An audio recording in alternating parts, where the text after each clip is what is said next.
Rory McIlroy's lawyers caught Brian Rolapp destroying evidence inside PGA Tour headquarters. They found the new commissioner feeding documents into a shredder. This is not internet gossip or locker room talk. Legal nightmare is unfolding and the golf world is watching closely. The Rory McIlroy exemption scandal was already a headache for the tour's credibility. 15 events are required to keep your card and benefits. 14 events were played by McIlroy and a loophole appeared to save him. Now we know why that loophole existed. Brian Rolapp got caught trying to destroy the proof. Face of the tour and the guy who stood loyal through LIV now has his own commissioner protecting him. Irony hits hard when you remember Rory talking about integrity and earning your spot. PGA Tour looking like a rigged system from the top. Brian Rolapp's future as commissioner is in serious doubt. We are breaking down every detail of this scandal right now. Let me take you back to how this whole mess actually started. The PGA Tour has a rule that every member must play at least 15 official events each season to maintain full membership status and benefits. This rule has been on the books for years and everyone knows about it. Every player grinding on the Korn Ferry Tour knows about it. Every veteran trying to extend their career knows about it. The rule applies to everyone equally, or at least that was the understanding. Rory McIlroy is one of the biggest names in golf history and nobody disputes that fact. 6 majors under his belt and countless victories across the globe. He has been the face of the PGA Tour during one of its most turbulent periods. When LIV Golf came knocking with billions, Rory said no and stayed loyal. He took subpoenas on Christmas Eve from Patrick Reed's lawyer. He dealt with lawsuits and public attacks from players who left. He became the unofficial spokesperson for the anti-LIV faction. But this season, Rory decided to play a lighter schedule than usual. He skipped several signature events the tour desperately wanted him to play. He passed on the Travelers Championship and a few other stops that typically draw big crowds. He mentioned wanting to spend more time with family and focus on the majors. Reasonable explanations that most fans understood and accepted. The problem came when people started counting his events near season's end. 14 official starts, 1 short of the required 15. Under normal circumstances, that would trigger an automatic penalty, loss of membership benefits, potential suspension, a serious blow to any player's career. But the tour did something unusual. They quietly invoked a discretionary clause allowing the commissioner to grant exemptions in extenuating circumstances. Nobody had really used this clause before in such a blatant way. The rule was designed for extreme situations like injury or family emergencies, not for a player who simply chose to play fewer events. Analysts and golf journalists immediately called foul. Trey Wingo tried defending it by saying Rory deserved leeway because of his career accomplishments. Brendan Poreth called it gobbledygook, allowing the tour to make up rules as they go. Fans flooded social media with complaints about the double standard. Everyone could see what was happening, and nobody liked it. Now here is where things get really interesting. Rory McIlroy's legal team has been preparing for a potential lawsuit against the PGA Tour, not against Rory himself, but about the governance structure and how rules are enforced. They wanted internal communications about the exemption decision. They wanted to know who made the call. The lawyers submitted formal requests for documents related to the exemption, standard legal procedure that happens all the time in these situations. They expected emails, memos, and internal notes about how the discretionary clause was applied. Instead, they got something nobody expected. According to sources close to the situation, when the lawyers arrived at PGA Tour headquarters to review documents, they walked into a room where Brian Rolapp was actively feeding papers into a shredder. The new commissioner personally destroying evidence his own office was supposed to hand over. Think about how insane that sounds. The top executive of a billion-dollar sports league caught physically destroying documents, not delegating to an assistant, not using a secure document destruction service, just standing there with a shredder and getting caught red-handed. The documents reportedly contained detailed internal discussions about the exemption decision. They showed the decision was not based on extenuating circumstances at all. It was a calculated move to protect the tour's biggest asset from embarrassment. Proof that the rules only apply to players not named Rory McIlroy. This is not the behavior you expect from someone who just got elected to run a major sports organization. Brian Rolapp came from the NFL, where he handled massive media deals. He was supposed to bring professionalism to the PGA Tour. Instead, he brought a shredder and a cover-up. The reaction across the golf world has been absolutely brutal. Social media exploded within hours and nobody is holding back. Players grinding for years to keep their cards are furious about what this means for the sport's integrity. One anonymous player told Golf Digest this confirms everything they suspected about the tour's leadership. Another veteran said they feel like fools for following the rules all these years. The sentiment in the locker room is reportedly toxic and morale is at an all-time low. Journalists like Joe Saya have been scathing in their criticism. Saya pointed out that all players have freedom to skip events, but not all players have freedom to ignore minimum requirements and avoid penalties. That distinction is what makes this situation so infuriating. The Twitter account tracking Scheffler posted that the jokes actually write themselves. That perfectly captures how absurd this has become. The PGA Tour spent years lecturing everyone about integrity and earning your place. Now they got caught breaking their own rules and destroying evidence. Fans are expressing disgust in large numbers across every platform. Many say they will stop watching PGA Tour events until leadership changes. Others are comparing this to Watergate. Some are suggesting the tour should lose its non-profit status. The hypocrisy is what really gets people angry. Rory spent years criticizing LIV players for taking guaranteed money and not earning their spots. He said they disrespected the tradition of the game. Now he is the one getting special treatment from a rigged system. Brian Rolapp has not made any public statements about this incident yet. His office released a brief statement saying they are reviewing the matter internally. Corporate speak for "we got caught and we are trying to spin this." The silence from tour headquarters is deafening. Let me break down what this scandal actually means for professional golf. The implications are massive and far-reaching. This is not just about one exemption or one player. This is about the fundamental integrity of the PGA Tour. First and foremost, Brian Rolapp's position as commissioner is in serious jeopardy.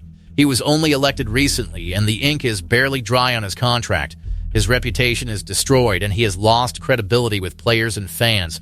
The board will have to consider whether they can keep someone who got caught destroying evidence. The legal implications are equally troubling. If McIlroy's lawyers pursue this further, they could expose even more damaging information. The tour could face lawsuits from players who were penalized for similar violations in the past. Those players could argue they were treated unfairly while Rory got special treatment. Think about the antitrust implications as well. The tour has been fighting accusations of being a monopoly for years. Lawyers like Larry Klayman have been building cases against the tour's restrictive practices. This evidence destruction scandal provides ammunition for those cases. The Saudi Public Investment Fund and LIV Golf are probably watching with great amusement. They spent years being called the bad guys ruining golf. Now the PGA Tour is destroying its own credibility without any outside help. The irony is almost painful for loyal tour fans. Player relations will suffer enormously from this incident. Guys loyal to the tour for years will question whether loyalty matters at all. Why follow the rules when they don't apply to everyone equally? Why sacrifice schedules when top players get exemptions for doing the same thing? Younger players are probably the most affected. They grew up watching Rory and Tiger and believing in the system. Now they are watching that system crumble. They have to decide whether to stay or look elsewhere for opportunities. Sponsorship and media deals could also be impacted. Companies want to associate with integrity and fair competition. Nobody wants to be associated with a league that looks corrupt. Negotiations with streaming platforms could become more difficult. Golf has seen its fair share of scandals over the years. The LIV defections were probably the biggest story in recent memory. The merger talks with the Saudis created massive upheaval.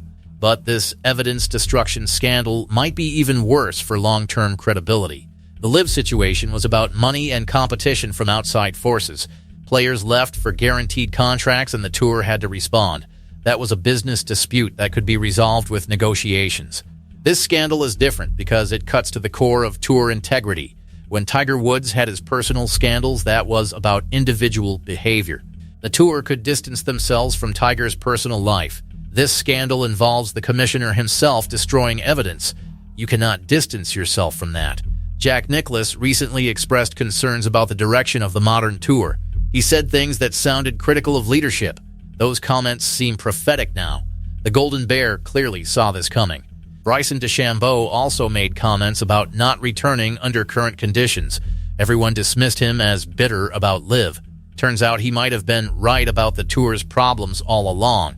Let me walk you through how this unfolded because the timeline matters. The Rory McIlroy exemption scandal first emerged when fans noticed Rory had only played 14 events. That was around mid-season when people started doing the math. The tour initially tried to downplay the situation. They issued statements about the discretionary clause and said this was normal procedure.